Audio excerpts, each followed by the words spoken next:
Shoutout dun sa mga babaeng nagpa-primary photo ng bikini. Tapos, ilalaki yung profile. Kapag inad mo naman, hindi nag-a-accept. Shoutout sa inyo ha. Damot nyo. What is up? Bertoman TV here. Back again for another unboxing video.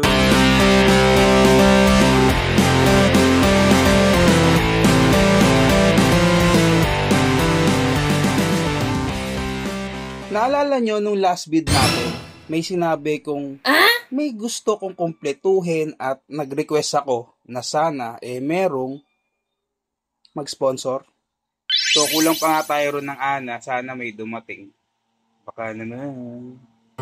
So ito yon, Ana laman nito, kaya wag na natin buksan. Alam nyo na kung anong laman, di ba? Buksan mo, unboxing and review nga yung pinunta nila rito sa channel mo. Tanga ka sige. Wasak ng plastic, tanggal ng napakaraming tape at wasak na rin yung kahon, sasambulat ang naka-bubble wrap na Ana at eto po siya mga kaibigan. So eto yung gilid ng box, yung likod, yung another side, and then yung front ng box. Sa top niya, logo ng Shaman King, and then dito naman sa bottom, some details and information. So basically, napaka-basic lang ng box niya and there's nothing for us to talk about, kaya ito ina-unbox ko na yung mismong figure para naman makita na natin siya sa personal at ma-review ang kagandahan ng details niya. So sa makikita ninyo, meron lang siyang base and yung mismong figure. Ang Shaman King way back noong 2003, nung pinalabas sa GMA7 tuwing hapon, isa to sa mga animes na tumatak talaga sa akin and nagmarka while growing up. As for IMDb, meron pala tong 50 episodes sa kanyang season 1 and then 39 episodes naman sa season 2. And unfortunately, hindi ko nga siya natapos noon. Noong 2021, nagkaroon ito ng revival or ng remake na ipinilabas naman sa Netflix.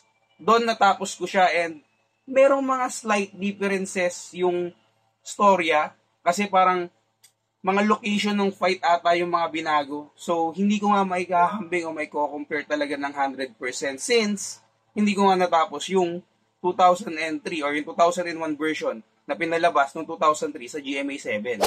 After ng galing-galingan natin, bumalik na tayo sa review. From base hanggang sa dulo ng ulo ni Ana is 6 inches tall siya. In terms of face sculpt, okay naman, kuwang-kuwa yung mukha niya sa anime and sa manga, yung medyo nakakatakot look na may pagkamataray. Basta gets nyo yun, yung bracelet and yung kwintas, pati yung tablet kuwang-kuha naman.